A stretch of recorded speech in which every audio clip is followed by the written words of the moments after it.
Hey everybody, this is Eddie Ift, and before we start this episode, our continuation with Al Jackson. Al Jackson. You know that name, you can tell right there, Al Jackson, that he sounds like a computer programmer.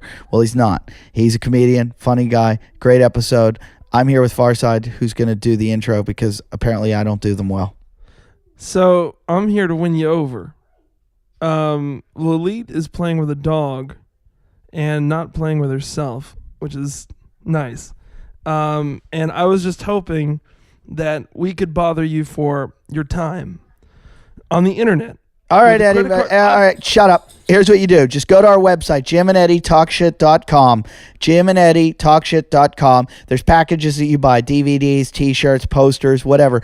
The money that you spend, we give you those things, but the money you spend goes to keeping this show going. Thank you very much. Please donate. It goes to PayPal. You donate the money. We keep the show going. You guys are loyal fans. We couldn't ask for better fans. You're fucking crazy. We love the shit you do. Keep it up. Fucking come see our live shows. Check Jim out at JimJeffries.com. EddieIf.com. Go to our Facebook, Jim and Eddie Talk Shit, and go to our Twitter at Talkin' Shit News, and comment on iTunes. We're looking for a new salesperson. Monty has left us. The hot chick has left. Send an email to jimandeddy@yahoo.com if you're interested in a job. It's actually the only paying job.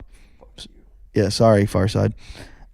So give us an email. Send us your resume if you're into radio sales, because we need ads. We need money. That's what we do. We beg for money. Then we give you an hour of show. Goodbye. Listen to the show. Two douchebags on a couch. One's an asshole, one's a grouch. And relentless, all their mouths. Jim and Eddie. Talk shit. Jim and Eddie. He has no loyalty. No. It's all about Jason. Yeah, I think if we don't have to worry about this, but if Jason ever did get really, really like famous or popular, he'd be the biggest asshole celebrity ever. Wouldn't return any of our Of the worst. Yeah. Who do they say is the worst though? Like it's supposed to be like a terrible person. Katherine Heigl, I've heard. I'll say this just because I've been hanging out with some directors lately. I heard that what's his name? The guy who played Jim Morrison. What's his name? Val Kilmer. Nightmare. Yeah, I've heard that meant before. to be a fucking I nightmare. see him at my bank. We have the same bank. We worked out the same gym. He drives like a '94 Volvo. I don't know whether it's gone rough or he just wants to be incognito in a shitty car. They said that's why he wasn't bigger. It's because he was such an asshole. Yeah. He was getting after he did Willow. He could have done fucking anything he wanted to. Willow, Top Gun, man. I mean, Yeah. You see where I went? Fucking. Yeah, but my balls are in a mason jar in the kitchen. But they reckon He has no Willow. They reckon that movie, the Isle of Dr. Monroe or whatever, was one of Marlon Brando's last films. He got fired. Val Kilmer got fired at the end, and they just used like the footage they got of him, like he was dead on set. You know, like when Brandon Lee died, Yeah, they go, "We think we have enough stuff. We think we have enough stuff to finish this film." As soon as they thought they may have had enough stuff, they fired him. Like that's how, and like Brando was remarkably fucky to work with then as well. He's pretty much let himself go too. I mean, he looks like the mother from Throw Mama from the Train. Yeah. I mean, he's in bad shape. Like you look at Val Kilmer and you're like, dude, you need to fucking stop whatever you're doing, everything you're doing. Wow. You're bad. You're fucking. He's just like, he just looks like that fat guy that you can hear. You can hear how fat he is by his breathing. But now that Travolta's getting masseuses to wank him off, You like him more? yeah, I'm going to make a prediction. It's going to be the first sort of gay actor that everyone knew was gay. Everyone sort of knew that allegedly, I'm not saying he is for suing reasons, he might not be, blah, blah, blah. But he was the one that everyone, and even in the industry around Hollywood, everyone says it. Everyone, like, people I know at big agencies say it. You know, it's no secret. And he's going to be the one that's I think he's going to actually get caught out and have to go, yep, go on Oprah, and then talk to that fat lesbian. Didn't you like? Don't you like? Wonder, I'm joking. Like, these people aren't gay. like as an entertainer, like can you Oprah's just not go anywhere and get jacked off anymore or blown? Yeah, well, Does everybody have to? Does everyone tell?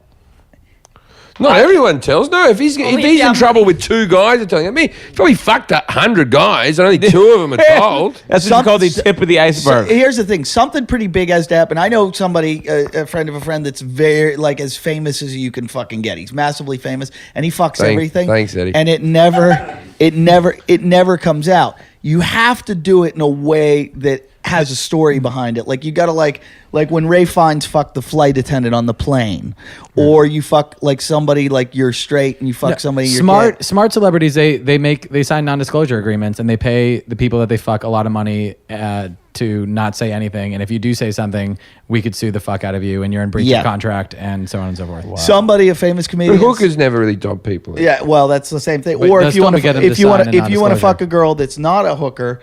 And it still costs like a hooker. Do you think rock guys have that? Where like, if you're on tour, like if a girl blows you in the bathroom, you gotta fucking do it. No, rock guys don't, because they've sort of got that. It's not a story, because their wives also have to assume. And they're expected to do it. I think if you're expected to do it, can't talk about that either. Fuck. I guess I'm talking about the NBA playoffs. Everything we're talking about is like, kill it. Talk about Fast Eddie again. Yeah. He's Fast Eddie forever to me. We have enough trouble with mixed up names on here. Poor old Fast Eddie. I'm feeling now. I've gone Fast Eddie. I've been angry with Fast Eddie, and now I'm feeling sorry for him now. Why don't you guys just start calling him Fast Eddie and Because just my name's Eddie, and then but he would. That's how I tell the difference between the 2 of you. You're Eddie, and that's Fast Eddie. I just call him Eddie if you weren't around. But I'm starting to feel sorry for Jason now, because he really believes he's going to be a movie star and stuff. It's the most competitive industry in the world. Wait, before he met us, people weren't like, "Hey, you're the funniest guy in the world." Before he met, they were like, "Can you get me a coffee, please?" Yeah, no one ever referred to him as being funny before he met. I'll tell you what, no one ever wore a T-shirt with him on before he fucking met us. Oh. I'll tell you what, Mr. Hour, if that is your real name, I will put my fans against your fan base. Let's fucking take this. Come on. I'm taking it to the tweets, baby. Oh, I don't know about this. You better check with the Apple sisters. Ian, will you fight with us? And it doesn't work out the patch. If we're fighting with weapons, what prison do I go to buy that long? The nigger shiv. The nigger shiv. Where do I get the nigger shiv? You better put an A on that, or it's going to be a problem in the cell block. You just walk on the yard. I'm here for the nigger shiv. No, It's my accent. I said it like that. My friend Al said it. I mean Ian.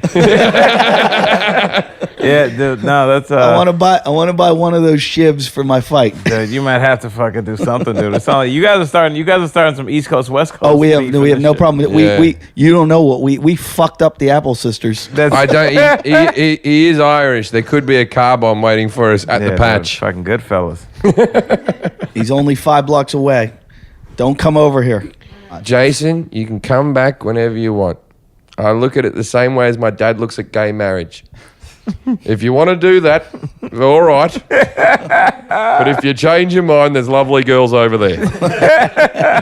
If you're ever feeling shitty about your career, do you ever just go on IMDb and just like, it'll be like 117% increase in 2 days. You're like, great. Like, that's like your mom and your aunt looked at it. That's because you just checked yourself. That's like signing your name on the SAT. Like, you get 600 points just for looking at it. Like, your shit is always like through the roof. Is it? I wish there was a way to cheat on that like there was the SATs. Yeah. So I don't think... I blew the SATs. I went to a fucking horseshit college because I fucking... Everyone I know cheated on the SATs. I didn't... Really? Oh, fuck yeah. You pay an Asian dude to go in and fucking take it in another school. Are you serious? Yeah. No, I'm just kidding.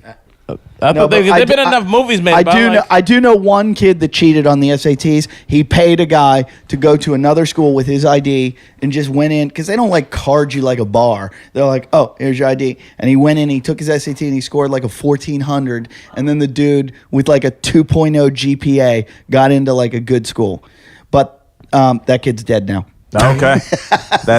The moral to this story is you can't always get what you want. Yeah, I went to a fucking black college in Mississippi. Really? Oh, Yeah, it was fucking. What's that like? I don't. Lynchmont High. It's not even. No, was it all? It's just Jackson, dude. Was it What's it called? Was it just really a plantation? It's called Tougaloo College. Your name's Al Jackson. You went to Jackson College. I went. There's Jackson State, which is in Mississippi. Did you have classes like, all right, now we're gonna pick cotton? There was just like, Eddie. for real, like honest. That's too much, Eddie. That- Super racist. Yeah, So I is had it too sound far. like are you the racism? I just checked. I'm Jewish. We helped out. you know? I check around the room to see how racist it went. Yeah. If Jim says it's racist, I'm in big fucking She was trouble. like- Yeah, that was. The thing is, I didn't even. Now you wait a cotton picking I moment. feel like when you're a comic, you don't even register shit out like that. I don't even absorb that. I was like, oh, okay. What was the name? What was the name of the school? It was Tougaloo. Tougaloo. That's the name of it. It's a small black. It was like How small? Was it you? 850 people. All of our fans at Not- Tougaloo College. It was- No. Tell us your Tougaloo story. not to be mistaken with Jigaboo College. That was. I didn't get in there. If we, That was my reach school. that was your safety. If we started a war with Tougaloo, Yeah. Oh no, we wouldn't win that. no, we would. They The don't- Tuvalu people would fuck us up, man.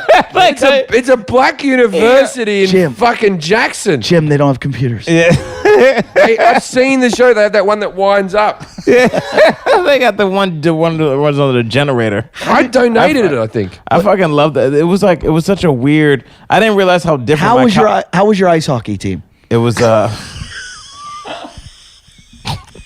I should have started one, just so eventually I could have a movie now. That was a movie. called Against All Odds. Al Jackson does an ice hockey team with the Tougaloo, Mississippi. people have never seen ice before. Just a sequel to Cool Runnings.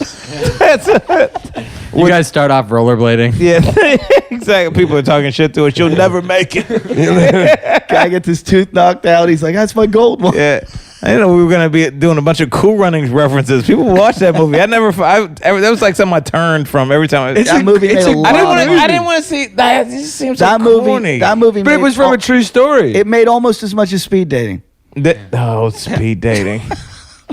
Speed dating. Oh, yeah. No, I want to know more about Tougaloo. How many men? How many women? I don't know. It was a small enough school, and this is how much. It's so weird how I'm such a different dude that like when I first got to campus as a freshman, I maybe had fucked one girl, and I was unaware of this at the time, but like within 2 weeks of our school was this small that I guess like there was a lot of people fucking on our campus. And there was a syphilis outbreak to the point where they got all the fucking Negroes into a stadium and talked to us because there were so many Syphilis field. There were so many people with syphilis on my campus. Syphilis had I'm not even joking. Like there were so many people that they had to talk to everyone. They were like, we can't contain this. Like fucking, it should have been Cuba Gooding Jr. in an outbreak suit. Like, you guys have to stop fucking raw dogs. Contagion. You guys are in advanced Spanish. An urban version of 24. Dude, and it's funny. I didn't realize until just now how ridiculous that was. But like, I guess like they were just. Did you have it? Not fucking anybody. It could have gotten to the stage where everyone had it, where it's just like, well, we can all keep fucking. And they were Oh, you got like, it. "Let's just turn this into a blind school." Yeah. It's funny because like I feel like I don't know how your sexual experience changed as dudes, but like for me, I feel like I went from no fucking to an avalanche of pussy for a long time. Yeah. But it was zero. Like my boys were fucking at like 14. Like I didn't fuck a chick till I fucked a chick a week before prom, and I didn't even know we were gonna fuck. And then when did the Avalanche start? I started fucking a lot of girls probably around like a 22. So 20, 21 it kicked off 22, for me. I started 23, fucking a lot of chicks. and then from like 23 till up until like it was a decent amount. it hasn't started. That was So how did it work out for you? Were you looked like you were fucking surfing and shit. You probably getting girls at 15. no. I didn't get. I was the same way. High school was awful. Yeah. I got Awful. one girl at 15, then nothing till 18. I feel like that would be worse. Mine was and then at college I had a girlfriend all through college, like the whole 4 years, and then she dumped me, and that's when fucking I had a friend that like opened the gates of pussy to me. How did he do it? I had the friend, we went to the beach for a weekend and he just showed me how you do it. He's like, what you do is you just try to fuck this girl like in a porta-john and then, and then you take this one back to the hotel, then you kick her out and you bring another one in. And I was like, oh, it was like I had met my Gollum. Yeah. Actually, 18 it kicked off. I started working in a bar, and I had a nicer physique and stuff then, and I started fucking then around. The bar will do it for any. There's certain things in guys' lives. Well, you just see how people socialize and how you probably, without even realizing, there was probably a couple dudes in the bar that you respected, and you watched how they talked to chicks. And you were just like, also, okay, the thing is, I was an 18-year-old working in a bar, which in Australia was illegal, and then there was a few guys at like 24, and they became like my mates. Yeah. When you got those older friends and they knew what they were doing, and then you'd get a few of their offcuts, the friends of friends and stuff like that. That's how you really get into it. I feel like there's certain professions and things where people get into it and it's like a cheat where you get, like, if you're a bartender and you don't get laid, there's something wrong with you. Right. Like bartenders always get laid because it's just it's the same thing with a comedian because you break down all those barriers right away. Yeah. You talk about sex, you talk about this, they know who you are, they can come up to you and talk to you right afterwards. So there's certain jobs like that. Like you hear about cops and firemen, how they get pussy all the time, or an athlete, but there's certain jobs that, and sometimes it's weird fucking jobs. Like somebody, I've never had an occupation in my entire life that the first thought didn't go in, will this job get me pussy? Really? Yeah. Every job I've ever had, I've always thought, will this job get me pussy? Oh, I was saying you don't think that. No. Every job was like I had to. Wow. The guys, I'm going to university to become an accountant. You're like, doesn't that? Yeah. How is that going to work for you today? Have you talked to the head of your penis about this show? Yeah. I think your maths are wrong. Yeah, every job I've ever taken has been like that was the prime motivator. Like I was a lifeguard, and I've got to say, of all the jobs I've ever done, even like being a comedian or comedians always, I get so much. I was an ocean lifeguard, and for 4 years during college, but I was an idiot because I had a girlfriend the whole time. Every other lifeguard was fucking everything. Like we had a doctor on like staff who would take care of your STDs. Like they would you'd go to work. And the name of this doctor is? And you'd go, hey, it burns when I pee. And they'd go see the doc. Yeah. And like guys were going, there were guys that kept a roll, they'd be like, I had 80 girls this summer, blah, blah, blah. Yeah. I've never seen anything like it. And I wish I could go in a time machine back to then because I was the idiot. I remember sitting on a stand one time with a guy. He goes, it was my second week on the patrol. He goes, so how's it going? I go, good. He goes, getting a lot of pussy? I go, no, I got a girlfriend. He goes, let me tell you something. Every girl I fuck has a boyfriend. Yeah. That's pretty fucking gangster. He goes, somebody's fucking your girlfriend right now. Right, dude. And I feel like once you realize that, it makes it impossible to be faithful to a girlfriend. Like I was never faithful to a girlfriend ever. Not like I would cheat on them like the day of. Like when we were like, is this official? I'm gonna go and fucking never. It wasn't even I'm not trying to be funny. That's really not a concept. Really wrong of you. Like I just see guys on dates as a comic, and I'm not trying to be an asshole because I think it's good. Now. Try to crawl out of this one. No, in your 20s, in your 20s, like to see a 26-year-old dude on a date, I would literally, I would fuck a girl, get up, pretend like I was sick, stay in my bathroom, pretend like I was throwing up, wait till she left, call another girl, and me and my boys would be like, let's see if we can try and fuck 3 girls tonight. Yeah. Like my boys, we used to call each other on the phone while we were fucking. Don't you hate it when you see these young comics who aren't fucking everything, and they're sort of like, no, I didn't get into comedy for women. Look, I got into comedy because people told me I was funny, right? Yeah. But I didn't get into it for women. I always wanted to be a comic. I admired comedians. But just at least get the fruits of your fucking labor. Like, utilize the situation. Don't be like, oh, no. It's like Christian rock stars. I look at them, I go, why? Why? Because the women that want to fuck them are just tight and juicy. Dirty sex a Christian rock star could have. Because it's forbidden right up until I even talked about it once. I was talking to some comedian about it. I said, I'd like to just pose and go into like maybe being like a Christian comedian just so I could infiltrate the world and just dirty fuck everything, like dirty fuck, like have them. That has to be going on though. Like make them say like Jesus shit while you're fucking them. Like, your cock. Everybody's listening. Can you go back to your racist shit? Yeah. The Jesus ranting during the fucking is a little much. Oh, your cock feels like Jesus coming inside me. You know, like that kind of dirty, crazy shit. And he's like, they'll kill you. Yeah. they'll hunt you down and kill you. God, I think if we could air the stuff that's been edited out of the show. Way to piss off all the fans, Eddie. Yeah. Well, I mean, look at Ernie. He looks at us all the time, just like, I'm going to someday. I just laughed at like saying that to Ernie and look at this, and I farted accidentally.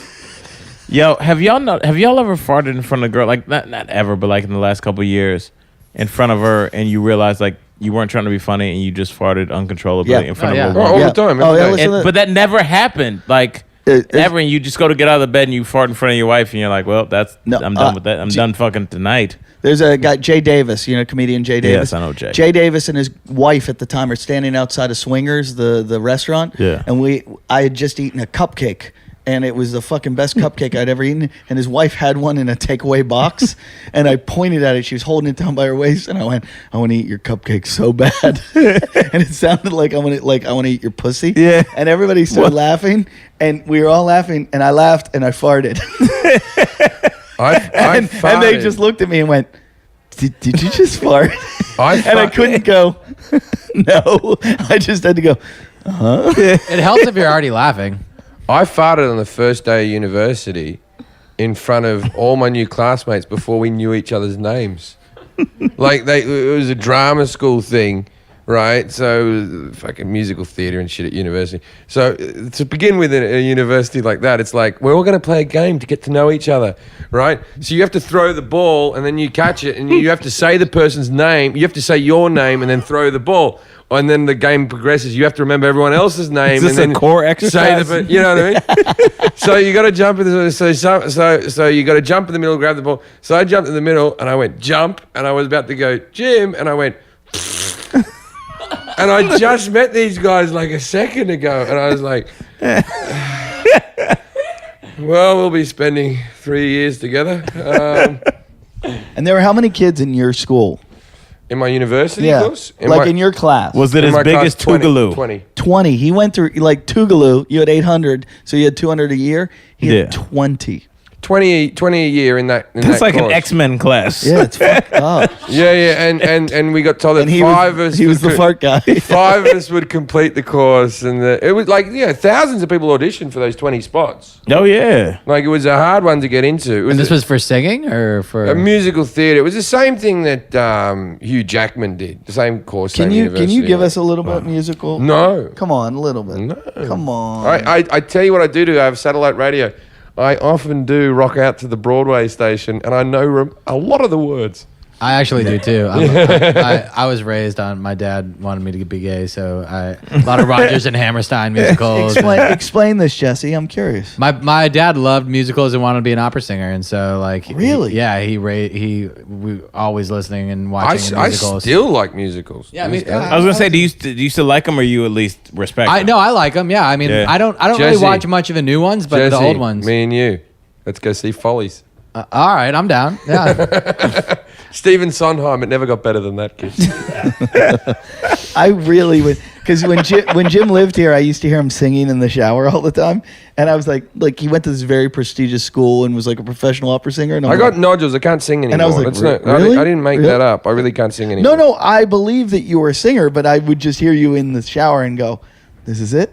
What made you decide to go from the singing opera singer route to the comedian route? Was that the nodules? I got nodules, but also I always had it. I did some open spot mic spots when I was 17, and then every time we did an opera or a musical at university, I sort of would do a funny role but I was a funny guy, and I always wanted to be a comic, and my parents didn't want me to be a comedian. They thought that this was, even though many of my friends still in Australia now are professional opera singers and stuff like that, they don't make as much money as I do, but it was seen as a more steady job or whatever in my parents' eyes. If I was going to go into the arts, that's the way they would have liked me to have done it.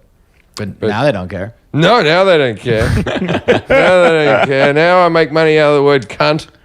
Wait, but why were your parents into opera singing? Like, what was the... No, they weren't. I showed potential. Oh, so you were good at it. They wanted you to do anything you were good at. Yeah. I showed potential. I did school musicals and stuff, and I had a... But how do you know you're good at that? Like, accident, really. I found out I could sing when I was about sort of 15 years old in a school musical, 14 years old in a school musical. Because I had the thing where... I went and did 3-unit music and everything like that as part of my like major course at school and everything. Like how young? How young did they know?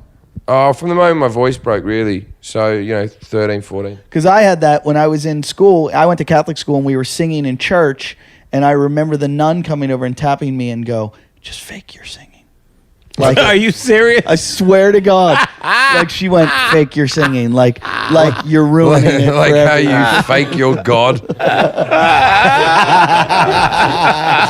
She goes, do what we do. Yeah. Eyes on us. Yeah. And I had to like just lip sync because I was ruining that would have really bothered me, especially like where my self-esteem was. That would have really fucked me up. No, it got me the other way where I was like, okay, let's tick that one off. There's many more to go that I'm not good at. but my best buddy in Australia is a professional opera Which one's singer. that? Andrew Moran. Oh, I met Andrew. Yeah, Andrew and I had a good time in Australia together. Andrew's a fucking drunk gambler. Have I told the story about Andrew on stage? Not that I know. Machete, did I ever tell this? I already told it. You can tell it again. I was on stage one night in Australia, and I told about our podcast. I go, you gotta listen to our podcast I do with a comedian named Jim Jeffries. Anybody know Jim Jeffries? And this one guy screams out, I know Jim Jeffries. Yeah. And I go, oh, you know him? He goes, yeah, he's my best friend. And I go, really? And this is like, like there's 500 people in the audience. I go, what's your name? And he goes, Andrew. And I go, never heard of you. I go, I live with him. I've never heard of you. And so I just kind of make fun of him. He and I met up after the show and just got shit-faced together and compared stories. Yeah. And I was like, you lived with Jim? He's like, yeah. I'm like, I live with Jim. And he started telling me stuff. He's like, yeah, he does this. I'm like, yeah, he still does this. And it was like two women at a battered women's shelter. Commiserating. It's fucking beautiful. You really like that joke, Jim. Yeah. We had a good time, man. And he lived in a house. We had no fucking money, and it was the type of house where you stole furniture from the side of the road. Type of level of We did that up until about a year ago. Yeah. When you say you had no fucking money, like, what do you mean you had no money? This is the extent of how little amount of money I had. One time, I put $2.14 worth of petrol in my car. Yeah. Because that's how much money I had. And another time, I ran out of petrol going to university, so I just left it by the side of the road and walked the rest of the way. and that car sat there in that position for 5 days. we used to do a thing where we had no gas. Like we'd buy like $1 worth of gas to see how far we could get on $1, and we would go until it would run out, and then my friend would yell bobsled, and the goal would be to get it to a place where you could get it going downhill a little bit. Yeah. So we would run it like a bobsled, and you would push, and you get it to where you could get a little bit of momentum, and then as it went downhill, you start the gas again, and because the gas tank, if the gas is running downhill, it kind of sparks a little bit. And you can get a little more out of it. Combustion. The only time I've ever shoplifted or actually stolen from a department store or something like that, the only time, well, not a department store, is we were having a party and we had this fridge that we'd tipped on its back that we were going to fill with ice and beer and everything. But it took a lot of ice to fill this thing. So there was a girl that worked there at the petrol station. You know the ice machines out the side? Yeah. We opened the door and I just backed my car up and distracted the girl at the counter like, you have pretty eyes, while he filled the car with ice. And ice is like 99 cents. That's fucking ghetto. Even Al's looking at you like, damn. Did you do any shit like that in Tougaloo or whatever it was called? I like how the name Tougaloo. Jim called it Tougaloo, and then like after motherfuckers have forgot after 20 minutes, it just goes to one syllable, just Tougan. How was 2-pack college? Did you guys have a step program? It was first of all we did. It was like I'm telling you, man, there dudes like that. Like I would have never finished college if I had gone to like a real college and start. Like I needed like baby steps because like at a small black college, they'll be like, if you miss like 2 days of college, they'll be like. They'll call you like your teacher will call you on your phone and be like, "Now, Jim." Oh, that's the same. You know, like I needed that. I needed somebody to walk my black ass to class because I wasn't going. I had a course in my university that like I showed up for every class and everything, and then I was like, "What's this tap dance interpretations thing exam they want us to do?" And then Andrew goes, "We wonder why you never showed up for that." You just never. I just never knew I had that class. I was enrolled in it, then the exam was coming up, and I go, "Oh fuck hell." I still have like the nightmares I have are like really The worst nightmares in the world. That the thing of like the exam where you That's do. it. I That's have one where I still have it. Where I'm not graduating from That's high it. school. That's all mine are. Yeah. All the weird nightmares I have that I haven't finished school. And I'm going to tell it right now, and I'm going to admit it. And I don't care. You can come after me. I never really finished college. Like I have a degree. I didn't finish. I have a degree. I have my degree, but I cheated. I went and did an internship and lied and bullshitted and fudged shit and got 12 credits for something that I should have gotten 3. So I don't, and I think it weighs on me like that. I wake up like my nightmare is I'm not finishing school. I didn't finish this class thing. or I didn't Weird. finish this. I've never that dream where you go on stage and you don't have any jokes to tell. And I've had that on stage. I've had where my brain's gone. I'm fucked. You know what I do on stage when that happens? When I can't remember a single joke, I just own up. I go, I've forgotten all of my jokes.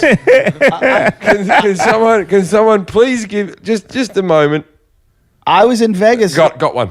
I was in Vegas last week, and that happened to me 1,000 times because in Vegas I kept feeling like it's kind of corporate, and you can't be yourself, and you gotta be. You don't want to offend. Oh yeah, people. Vegas doesn't like you to do outrageous things. It's No, but it's weird. city. But the comedy clubs are like Keep them old. gambling, homie. They're all old people, and you're not it's a big corporation, and they get really pissed off about certain things. So the whole time, I just kept going into a joke and going, I can't say that, I can't say that, I can't say that, and then it was like, I don't have anything, and I kept like just getting to these points where I'm like, does anybody have any ideas? Have you ever done that one where you're about to tell a story like about an albino, and then you see an albino, and you go, anyway, you know what? What's your name? Where do you work? You know what I mean? I have just a brief like reference to fucking in a handicap store. And I was in Houston this week, and this dude was like, clearly in a wheelchair, like front row, and like I didn't want to fucking offend him. Because I know everybody's going to look if you say something about fucking... Like, clearly, he's using it. And then people You know what I'm saying? But it's not shitting on them, but it's like people fucking handicap stores. They're bigger. I shit in them when I have diarrhea. Oh, my shit in them regardless. They got sinks in them. You don't have to fucking use the regular sink. I just love them when I have diarrhea because I think technically when you have diarrhea, you are handicapped. And so you should be able to use a handicap But it's store. always like you go into a handicap store, and I had a friend who was always like, don't go in there. What if a handicapped person needs it? It's like, I'm not living here. I've never seen a handicapped person in a bathroom. But you know what I mean? It's like when I go to the toilet and someone else is in there, I wait until it's my turn. Yeah. They're still going to be able to use it. Why can't they wait? Yeah, exactly. I love when people come up to you after the show to tell you too, like, oh, you did that joke about Christopher Reeve. Did you see the guy in the wheelchair? And it's like, why are you telling me? This show I did on Thursday, I did a cancer joke, and someone came up and they go, oh, our table loved it. Even the girl with cancer thought it was Here she is. She's vomiting in the bathroom when she gets back. The worst one I ever did, the worst thing I ever did on stage, where I just had to apologize to this crying girl. I was doing a gig in Birmingham, and there was just this table of like acting students like that, right? And one of them had a shaved head, and she was really lippy and just wouldn't shut up and wanted to be center of attention and everything like that. And I said, I went to drama school. I know your fucking type, sweet. I got real nasty with it. I said, you know your type. You're alternative. You shaved your head. You're quirky, right? Like this, right? she had that disease where your hair just falls out. What's that called? One of my homeboys grew alopecia. Alopecia, where her hair just, and she burst into tears. That's the worst for a woman. And then they said she has alopecia. She had a shiny bald head. They go, she has alopecia, and I'm like, but she was so confident. How did she have such confidence? I know. She should have worn a scarf. That's her fault. Yeah, I can't. I've got a receding hairline, and I don't have that confidence. The guy came up to me. One of the guys was at the table. Said, "Oh, look, she's a bit upset." I said, "I want to apologize to her." And she just screamed, "Do you know what it's like to lose your hair?"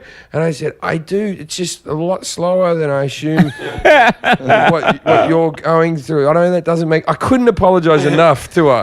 That's not even your. Because I think even everyone booed her and everything. Like they all took my side. Like it was just a horrible. Even now when I say it, I feel shame rushing through me. That's got to be the worst is when the crowd is backing you up. And girl. And when you're beating on someone and you know you're wrong, but you're still going. Yeah. I've done it where you're like, it's for the show. Yeah. I'm doing it for the show. But have you ever, at the end of a show, like when somebody complains, have you ever lied to them to get, like, I had a woman in Newcastle at what was that, the Hyena? I've lied about diseases that family members of mine had. I did it. The Hyena, a woman came up to me and she goes, "Can I talk to you?" And I said, "Yeah." She goes, "Is there a disease, a disorder, a religion, anything that you didn't make fun of?" And I'm like, I don't know. And she's like, "How dare you?" She goes, "You made jokes about friendly fire, and I'm from Canada, and a bunch of our troops were killed in Canada or in Iraq or Afghanistan, and you have the audacity to make fun of them." And I just looked her right in the eye and I go, "My brother died in the World Trade Center."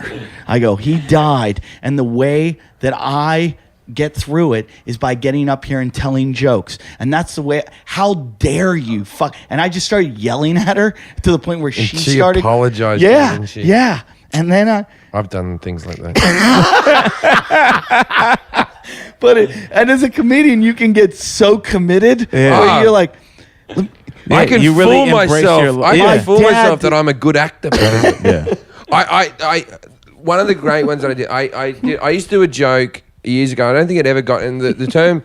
The term spastic is like the real nasty word in Britain. Say spastic more than retard or anything like that. Oh, really? Okay. And I used to have a joke that went, and this actually did have. I used to have a joke that go. A lot of people find me offensive, and the reason for that is there's a lot of spastics out there. I said, "Do you want to know who finds that word offensive? Not the spastics, people who know spastics, people who are friends with spastics." So I'll tell you what, I did some gigs for Scope, which is a cerebral palsy charity, and I asked them why they wanted me to do it, and they said, "Well, you're the only guy that ever made jokes about us whilst we're in the room. So anyone who's offended, you can go get fucked." They gave me 3 uhs, right? Was their rating, right? It's a good little joke, right? So anyway, so I'm standing in the back of this comedy club with Tom Stade, who's a very good, I love one Tom. of the best comics in the world. Just this Canadian guy just sort of speaks like this, and this is actually a remarkable impersonation. Tom Stade, if you ever listen to this, we'd kill to have you on this show. It's just, I tell you what there, Jimmy, this is what we're going to do. Right, so Tom Stade is standing at the back with me, and he's just bitching about his wife and his family, how his kids are weighing him down. And, so he's at the back, and this woman comes up, and I see her go, and she's got a drink, and she goes to the bar and goes, "Can I please have some water?" Right? And she gets the glass of water because she doesn't want to waste a drink, and she comes up, and she goes, "How dare you say that word?" She goes, "My son's disabled," and went psh in my face with the thing, right? And I sort of thought, well, you'd make a joke like that every now and again. You got to come in. Yeah. I can take a water to the face, right? And I just went, "Okay, I'm sorry about that." And then Tom said, "Maybe you shouldn't have smoked so much crack while you were pregnant." Tom Stade is unbelievable. Which leads us full circle back to crackhead ladies. Yeah, Tom Stade. Tom Stade, the night that Mickey D, one of our common friends, got so fucking shit-faced, like he was doing drugs all night and everything. He didn't make it to his show. Like his show in a big theater was going on that he was emceeing. He didn't make it, and he finally, the promoter calls me. He goes, "Do you know where Mickey is?" I found him in his hotel room. I go, "Get up, get the fuck down there now!" And he just in the clothes he'd been wearing for like 2 days. He's got red wine stained all over his face. He runs down there to go do the show, and Tom Stade's on the show. And like 20 minutes later, I get down there to see what's happened. And he should be on stage. And I go to Tom Stade. I go, what's going on? He goes, Mickey showed up. He was a fucking mess. He goes, they had to pull him off stage. He couldn't even speak. And I go, what is he, what's happening? He goes, it was amazing. It was so amazing. Like Mickey couldn't talk or anything. It was so good. I go, where is he? And Tom goes, he's over there. They're yelling at him. Tom Stade taught me a lot of stuff about comedy. Really, like he's one of. I will credit Tom Stade, one of the best comics in the world. He really is. He's so fucking funny on and off stage. He's one of those comics that'll get on stage and tell the audience that he hates them. You know what's wrong with you? You just think, oh, is this what you want to hear? Shitty fuck jokes? Is it when Jim Jeffries back out here? You haven't had enough swearing this evening? Am I boring you? That's fucking... Like he's one of those comics who walks out and goes, so I'm here in your town. I don't know why other than money. I don't want to be here. He used to do that joke. What was his joke? We used to go, he goes, just moved up to Newcastle in the north of England, and they have houses up there for $20,000. And I thought, geez, I want to get on board with that. So I'm up there and I'm speaking to the realtor, and I'm like, hey, man, why is this house like $20,000? And he goes, well, there's a lot of drug dealers around here. He goes, okay, now tell me what's wrong with this house. I like that Tom, that's not even a joke. Like Tom would have actually gone, yeah, I just... Tom took me back to a party to his hotel room one night. And he's got kids. He's got 2 little kids. And he takes me back to his party. And he's like, we're going to go party in our hotel room. And I'm like, but Tom, you do that in somebody's room that... You don't go back to a room with kids. Yeah. And I'm like, and he's like, no, we're going back to my room. Let's go. I'm like, this is probably a bad idea. And I'm thinking, we're going to have to be really quiet, Yeah. And we walk in the room and he goes, kids, get up. We're having a party. There was one time I'm on a train with him. I know his wife quite well. I won't say her name because and he's got beautiful kids. His wife's beautiful. He's a really handsome guy as well. Really handsome guy. He actually was meant to be. He goes, I was meant to be the Johnny Depp character in 21 Jump Street, but I didn't show up for the last audition. They gave it to Johnny Depp. It's like a true story. Yeah. Like his life could have gone completely differently.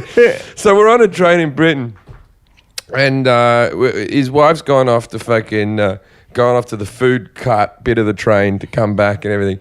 And his little boy's just sitting there, and his 4-year-old girl or 5-year-old girl, she starts dancing on top of the table like this, right? And even I'm sort of looking like, come on, bit of parenting, any time now, like this, right? But Tom just doesn't. He's just fucking stoned, just phased out. The kid's dancing on the table, and his wife comes up and goes, "For fuck's sake, Tom! For fuck's sake! She's dancing on the fucking table, Tom." He goes, "She's 4 years old. If she's still dancing on tables at 18, I will intervene."